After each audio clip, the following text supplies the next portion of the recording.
Ouviremos agora o programa Hora de Crescer Interiormente com Trigueirinho. E os temas de hoje são amor e ódio, bom humor e alegria, atividade criativa, os ciclos da nossa vida, os diferentes tipos de casamento, o caos da superfície da Terra, canalização de mensagens do alto e como obter mais energia. Como se faz para diferenciar as respostas e as mensagens que advêm do nosso plano mental daquelas que advêm do eu superior? As respostas ou as mensagens que vêm do plano mental são coisas que a gente já sabia e que o plano mental organiza de outra forma. São coisas que a gente já conhecia e que o plano mental pode apresentar através de uma reflexão e outras coisas assim. Quando vem do eu superior, as coisas são novas e os pontos de vista são inéditos. Quando vem do eu superior, é um ponto de vista que a gente nunca teve, que a gente nunca teve consciência. Enfim, o que vem do eu superior é novo. E o que vem da mente é sempre uma manipulação de coisas já conhecidas. E uma pessoa diz que em certos momentos ama profundamente uma outra e que em outros momentos tem muito ódio desta outra. Então, como ela faz para controlar isto? Ela pergunta. Como me libertar disto? Ter amor e ódio pela mesma pessoa. Quando vem o ódio, é preciso controlá-lo e não alimentá-lo. E quando vem o amor, agradecer ao eu superior por estar tendo amor. Isto vai aos poucos resolvendo. Então, quando vem o ódio, isto não vem do eu superior. Quando vem o ódio, você o controla e não o alimenta. Quando vem o amor, você agradece ao seu eu superior e ao eu superior da pessoa por estar tendo amor naquele momento. E se o sentido de humor, pergunta uma pessoa, tem a ver com a espiritualidade? O sentido de humor é da personalidade. A alegria é que é da alma. Então a alegria é algo muito puro. E o sentido de humor pode não ser tão puro. Porque no sentido de humor pode haver malícia, crítica, pode haver uma série de coisas. Então, o sentido de humor, uma pessoa bem-humorada, ela está em nível de personalidade. É melhor ser bem-humorada do que mal-humorada. Mas isto é nível de personalidade. O nível da alma é uma alegria, que não tem nada a ver com o humor e não tem nada a ver com o que está acontecendo e nem com as circunstâncias.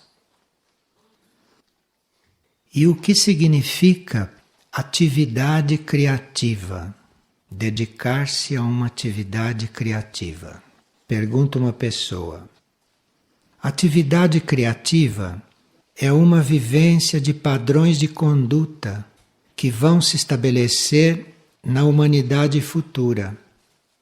Então, se a atividade é criativa, ela deve estar contribuindo para que os padrões da nova humanidade ou para que os padrões da futura vida na Terra possam se firmar.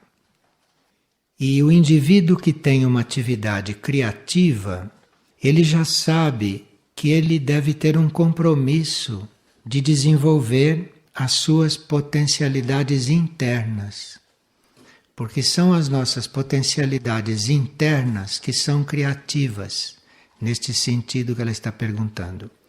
Então, a atividade criativa é você estar sempre buscando esse seu potencial interno, porque ele é criativo. Se ele emerge, ele vai ser uma atividade criativa.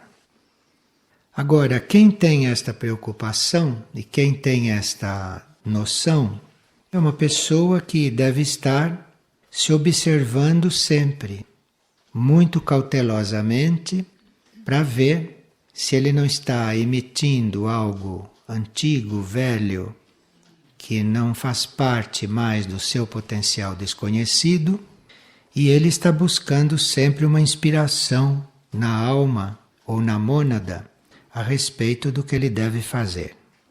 Então, esta atividade criativa, em princípio, é mais uma vigilância do indivíduo para ver de onde estão vindo os sentimentos dele, de onde estão vindo os pensamentos dele, de onde estão vindo as ideias dele, e estar sempre sintonizado para que o seu eu interno possa fluir.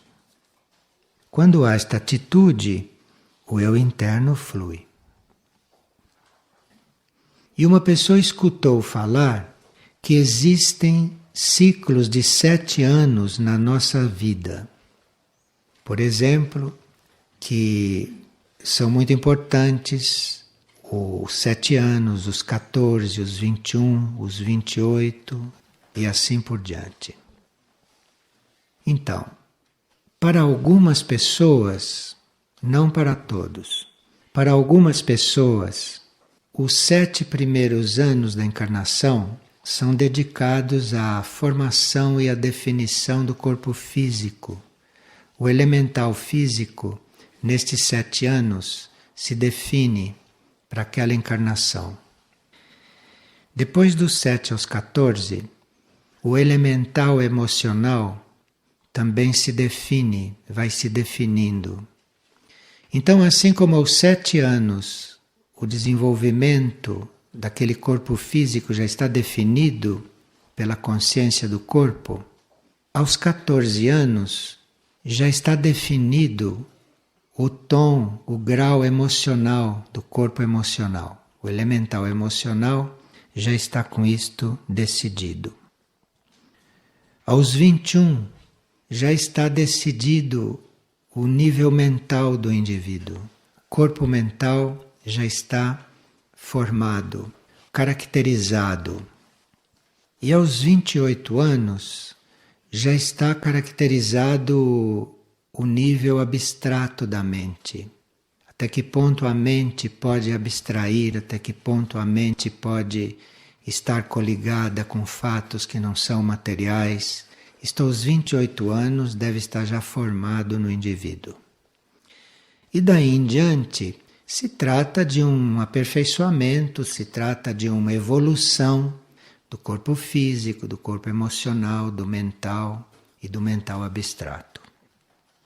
Então não é porque quando termina um ciclo deste que a vida do corpo está terminada.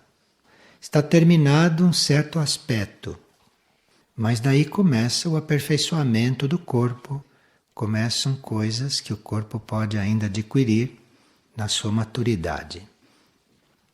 Hoje, nem todos têm ciclos de 7 anos. Alguns têm ciclos de 10, outros de 13. E quando a evolução do indivíduo é muito rápida, os ciclos são até menores. E se é verdade, pergunta uma pessoa, que nos nossos corpos haja uma tendência à inércia? Sim, toda matéria tem a terça parte de inércia. Então, tudo que é material, a terça parte é a inércia. Então, se os corpos são materiais, a terça parte deles é a inércia. E nós temos então que não deixar que todo aquele nosso lado material comece a tender para a inércia. O saudável é a terça parte. Se for mais do que isto, já se teria que cuidar para não ser inerte. Por exemplo, diz a pessoa, o corpo físico tende a sentar-se. Então, sentar-se é uma necessidade, mas está sempre querendo sentar-se, já quer dizer que a inércia está predominando. E sobre o casamento, pergunta uma pessoa, o que se tem a dizer? Um casamento pode ser diferentes coisas, né? Os casamentos não são iguais. Alguns casamentos são encontros kármicos, para que aqueles indivíduos tenham um equilíbrio entre os seus débitos, os seus créditos, um para com o outro. Então, em geral, esses casamentos kármicos são bastante conflitivos, quando um não tem a compreensão da lei do karma. Outros casamentos são uma aprendizagem. Muitos estão casados para aprenderem a dividir sua vida com o outro. Estão casados para aprenderem a não serem egoístas, para aprenderem a fazer concessões, enfim, não serem egoístas, terem uma espécie de associação nas alegrias, nas tristezas, nos problemas materiais, enfim, em tudo. É uma aprendizagem. Então, certos casamentos vão fazendo com que a gente fique mais social, fique mais humano, porque há sempre uma necessidade de nós nos redimensionarmos, né, num desses casamentos que são aprendizagem. De nós estarmos nos redimensionando, de nós estarmos renunciando e aprendendo muita coisa. Porque quando são pessoas de níveis diferentes, de graus diferentes, uma é como um instrutor da outra. Então aquele que tem mais experiência é o instrutor de um tipo. Aquela que tem menos experiência é um instrutor de outro tipo, que nos ensina a compreensão, a paciência, o amor e tantas coisas, a fraternidade.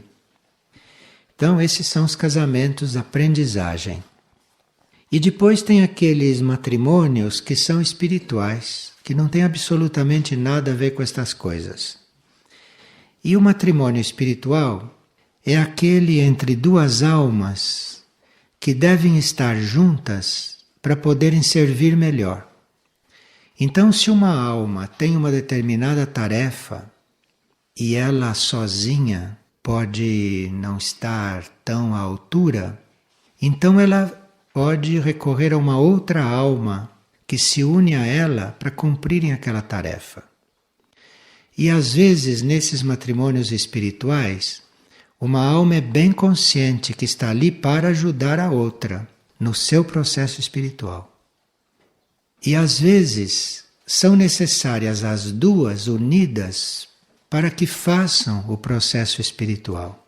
Então esses matrimônios espirituais também não são todos iguais. Então, num caso, uma alma precisa da outra para poder cumprir uma tarefa evolutiva e para fazer o seu desenvolvimento espiritual. E no outro caso, as duas se completam para ambas fazerem esse desenvolvimento espiritual. Então, esses são os 3 tipos de casamento que existem aqui na Terra. Agora, pode acontecer que num determinado matrimônio haja características, haja sinais destes 3 processos. Pode haver matrimônio que estejam fundindo esses 3 processos. E ora surja um, ora surja outro, e ora surja o terceiro. E uma pessoa gostaria que se falasse sobre o Rio de Janeiro, dado que a situação lá está muito caótica, mais do que em os outros lugares. Toda a superfície do planeta está caótica, toda a superfície do planeta está em juízo, porque na superfície do planeta estão em conflito as forças evolutivas com as forças involutivas. Então toda a superfície está em juízo, toda a superfície está neste caos. Agora, há certos lugares em que isto é mais crítico, em outros lugares em que isto é mais ameno. E isto depende do karma do lugar.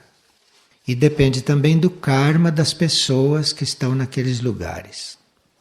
Quando nós estamos num momento como este, em um lugar onde esta crise é mais amena, é porque nós também temos que ter um processo mais ameno neste juízo. Então o destino nos canaliza para lá. E aonde o karma é mais violento, para lá em geral vão as pessoas que karmicamente têm que estar naquela situação, naquele momento. Por diferentes motivos que a gente não conhece e que em geral a pessoa também não conhece. Por isso é que quando nós estamos em algum lugar e fomos lá colocados pela vida, pelo destino, nós teremos que aceitar aquele lugar, em princípio teremos que estar ali pedindo luz para saber o que estamos fazendo ali. Porque às vezes nós estamos ali para algum resgate kármico, nosso ou do lugar ou de outras pessoas que estão ali. Nessas situações pode haver almas evoluídas que se oferecem, se ofertam para estar nesses lugares, ajudando os outros. Há isso também. Nem todos estão num lugar crítico por karma. Pode haver gente num lugar crítico que está lá por oferta. Mas aí é bem nítido, é bem visível o serviço que esse indivíduo presta. E uma pessoa diz que tem tido grande vontade de canalizar mensagens do alto. Queria saber se existe alguma técnica para ela se desenvolver. Não somos nós que escolhemos essas tarefas. Nós somos escolhidos. Primeiro nós somos chamados a nos interessar por esses assuntos. E aí vamos fazendo o nosso processo espiritual. Nós somos escolhidos a partir do alto, porque cada um de nós tem uma energia, é um tipo de canal, e dependendo do que é necessário naquela época, naquele período, a gente pode ser escolhido ou não. Cada um de nós é um tipo de mensageiro, e nós somos mais ou menos adaptáveis ao que é necessário naquele momento. Todos nós somos canais. Mas vamos sendo chamados gradualmente, à medida que vamos ficando mais preparados e à medida que o que tem que ser canalizado combina com o tipo do nosso temperamento e com a forma do nosso mecanismo. Quando isto parte da pessoa, quando a pessoa é que deseja isto, ela consegue sim canalizar alguma coisa. Mas forças muito baixas, forças do baixo astral, que por sua vez têm desejo também de se comunicar com a Terra. Essas canalizações do alto não vêm de nenhum ser que tenha desejo de se comunicar com a Terra. Isto vem de seres que estão disponíveis no caminho da instrução. Mas não que eles tenham desejo de se comunicar com a Terra. Eles têm esta tarefa. E nesta tarefa eles aguardam que aqui haja condições para o que eles têm a dizer seja canalizado.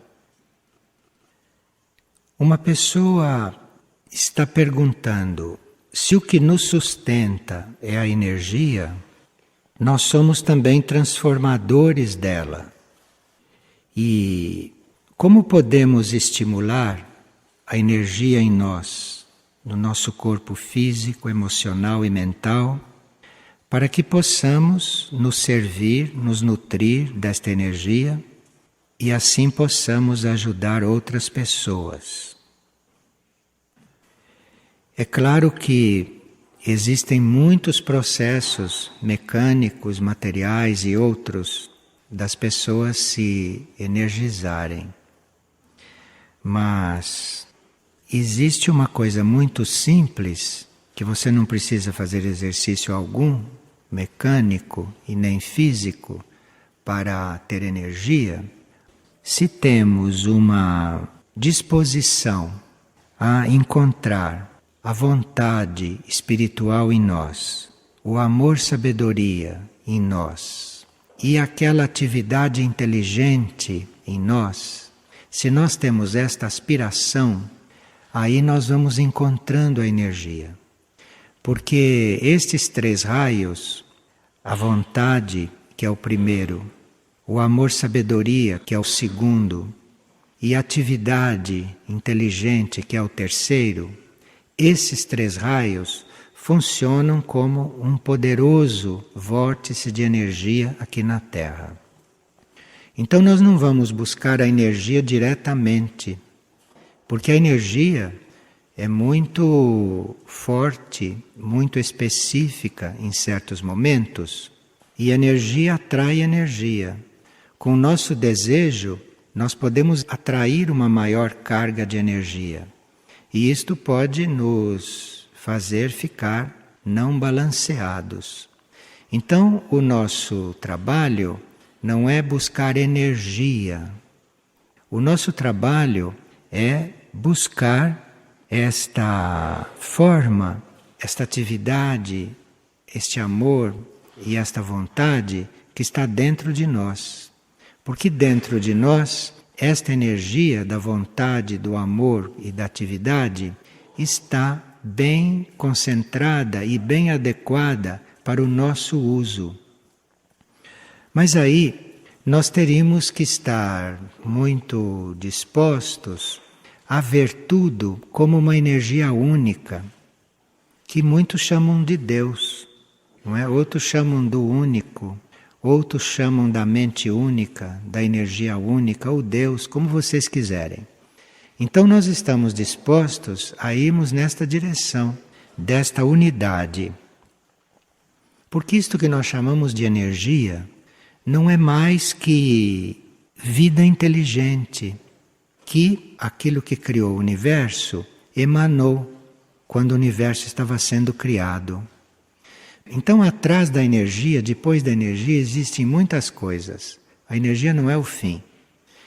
Quando o universo foi criado, aquilo que criou o universo emanou esta vida inteligente. Então, energia é vida, mas vida inteligente.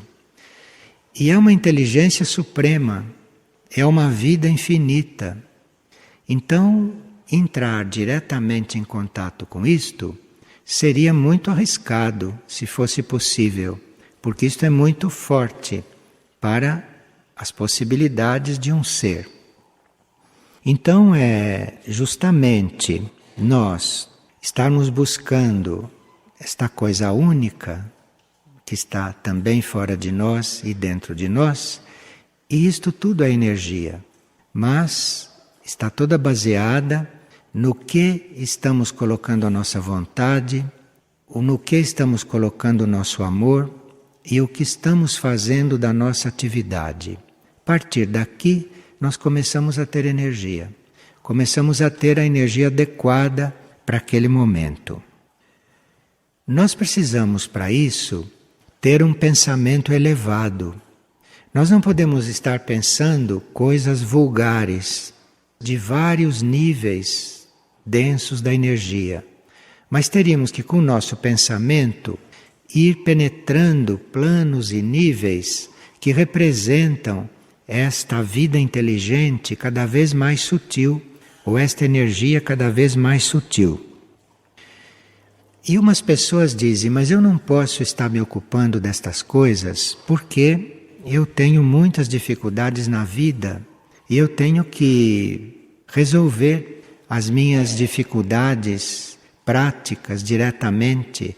Não posso estar me ocupando de coisas que eu não sei aonde está, ou de estar me elevando, eu não tenho tempo para isto. A minha vida não me permite me dedicar a isto. E ao contrário, se você se dedica a isto, aí a sua vida vai permitir isto e muito mais. Aí a sua vida vai permitir que você entre em contato com esta energia. Mas o seu pensamento deve chegar a estas coisas. O seu pensamento é o seu caminho para chegar nestas coisas.